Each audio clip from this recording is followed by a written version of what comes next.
कभी ऐसा हुआ है जब आप रो रहे हो या बहुत गुस्से में हो और उसी समय आपका दिमाग कहे कि तुम बहुत बेकार हो, कोई तुम्हें नहीं समझता, सब तुम्हारे खिलाफ है, और सामने वाला कुछ समझाना भी चाहे लेकिन एक शब्द भी समझ में नहीं आता?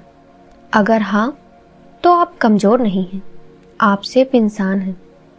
आज मैं आपको बताऊंगी उस समय दिमाग में क्या चलता है, वो निगेटिव बातें सच क्यों नहीं होती और उस पल में खुद को कैसे संभालें।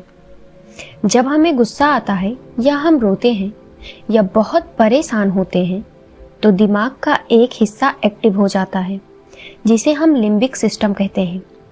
ये वही हिस्सा है जो डर, गुस्सा, दुख को कंट्रोल करता है। इसका काम सोचना नहीं, इसका काम है बचाना। दिमाग को लगता है कि कोई खतरा है, कुछ गलत हो रहा है, इसलिए वो आपको शांत नहीं करता, वो आपको डराता है। और तभी दिमाग बोलता है सब खत्म हो गया है, तुम कुछ नहीं कर सकते, तुम अकेले हो।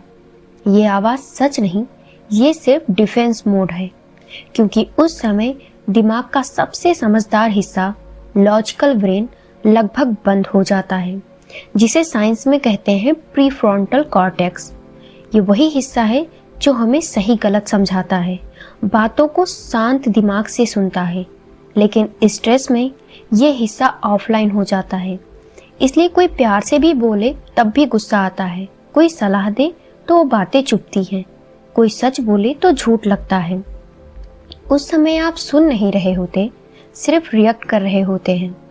जब हम रोते हैं तो दिमाग की दबी हुई फाइलें खुल जाती हैं, पुराने जख्म, पुरानी बातें, किसी की कही चोट देने वाली लाइन, सब एक साथ बाहर आता है।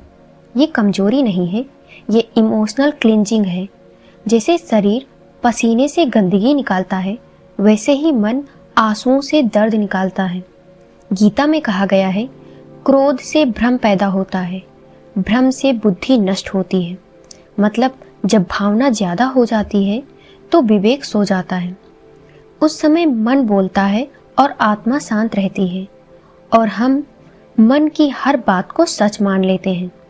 जब गुस्सा आए, रोना आए या दिल बहुत भारी हो, उस समय फैसले मत लें, बहस मत करें, खुद को दोष मत दें। बस 2 मिनट खामोश रहें, गहरी सांस लें, खुद से कहें ये मेरे ख्याल हैं, ये मैं नहीं हूँ। और अगर रोना आए तो रो लें, क्योंकि मजबूत लोग ही रो पाते हैं। याद रखना, आपके सबसे बुरे ख्याल आपके सबसे कमज़ोर हालत में आते हैं, इसलिए उन पर भरोसा मत करना। अगर ये वीडियो दिल तक पहुंची हो तो इसे शेयर करें, क्योंकि किसी को आज इसकी ज़रूरत हो सकती है। मैं हूँ साक्षी और ये थी इनर वॉइस ऑफ साक्षी। धन्यवाद।